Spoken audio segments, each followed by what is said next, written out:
sur le fond, c'est une clarification bienvenue. Parce que tout ce qui va dans le sens d'un clivage plus clair, c'est-à-dire le clivage n'est plus entre la gauche et la droite aujourd'hui, on le sait bien. On a vu les deux présidents Sarkozy et Hollande se suivre et se ressembler comme deux gouttes d'eau.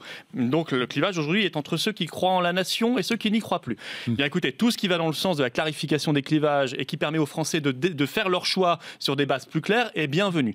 Avant, ils faisaient semblant de s'écharper avant les premiers tours, puis ils s'entendaient toujours entre les deux tours, on le sait bien, ça n'est pas nouveau. Maintenant, ils assument d'être d'accord même avant le premier tour et de se faire la courte échelle même avant le premier tour. Moi, je trouve que c'est une clarification bienvenue. Après, lui, du point de vue de sa tactique personnelle, c'est assez incompréhensible, mais je crois que ça fait partie du personnage qui manque de ligne directrice, qui manque de colonne vertébrale. Oui, mais moi, je me pose une question, pourquoi s'amuse-t-il à faire 3 primaires, une de la droite et du centre, une de la gauche, une des Verts, alors qu'il s'agirait de faire une seule primaire pour désigner l'adversaire, le candidat qui sera l'adversaire de Marine Le Pen au second tour. Ça irait plus vite, puisque de toute façon, ils vont se mettre ensemble. Qualifié pour le second tour. Mais j'en suis persuadé de cela.